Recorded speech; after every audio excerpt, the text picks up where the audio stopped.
8ஆம் வகுப்பு இயல் 1ல் தமிழ்மொழி வாழ்த்து ஒன் வேர்ட் கொஸ்டின் பார்க்கலாம்.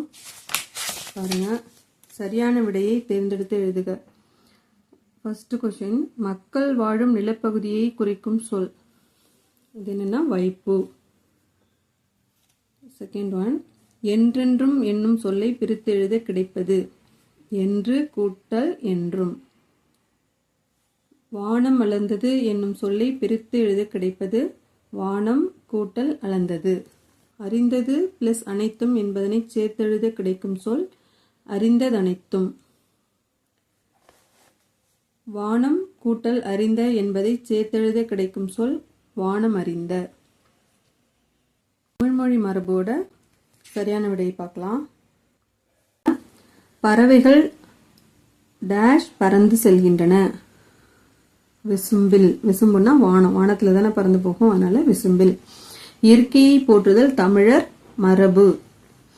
இருதிணை எனும் சொல்லை பிரித்து எழுத கிடைப்பது இரண்டு கூட்டல் திணை. அடுத்தது, ஐம்பால் என்னும் சொல்லை பிரித்து எழுத கிடைப்பது ஐந்து கூட்டல் பால். அடுத்தது தமிழ் வரி வடிவ வளர்ச்சியோட சரியான விடையை பார்க்கலாம்.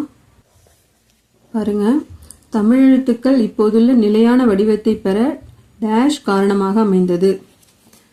அது அச்சுக்கலை. வளைந்த கோடுகளால் அமைந்த மிக பழைய தமிழ் எழுத்து டேஷ் என்று அழைக்கப்படுகிறது. வட்டெழுத்து. தமிழ் எழுத்து சீர்திருத்த பணியில் ஈடுபட்டவர் தந்தை பெரியார். அடுத்து, கோடிட்ட இடத்தை நிரப்புக. கடைச்சங்க காலத்தில் எழுதப்பட்ட தமிழ் எழுத்துக்கள் கண்ணெழுத்துக்கள் என்று அழைக்கப்பட்டன. எழுத்துகளில் புள்ளிகளால் ஏற்படும் குழப்பங்களை களைந்தவர் வீரமாமுனிவர். அடுத்தது, எழுத்துக்களின் பிறப்புல உள்ள சரியான விடையை பார்க்கலாம். சரியான விடையை தேர்ந்தெடுத்து எழுதுக. இதழ்களை குவிப்பதால் பிறக்கும் எழுத்துக்கள் உ ஊ.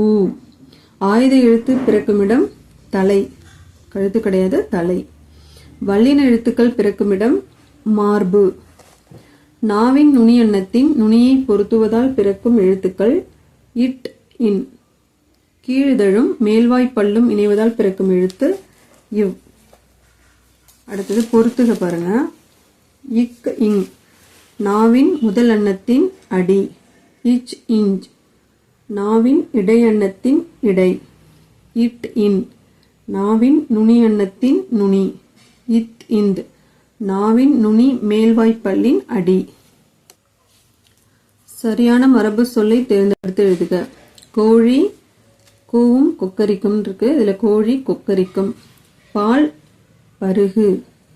சோறு உண். பூ கொய். ஆ நிறை.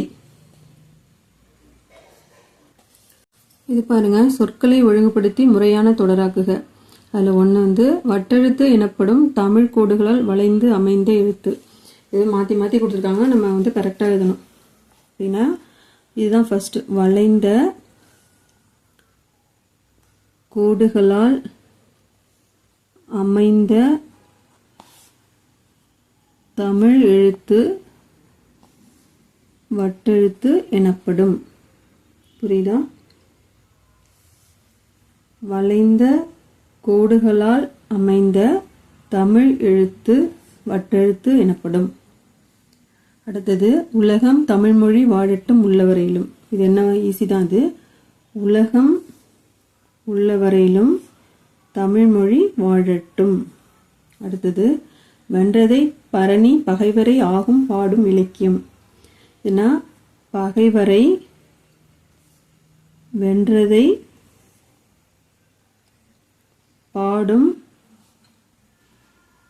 இலக்கியம் பரணி ஆகும்.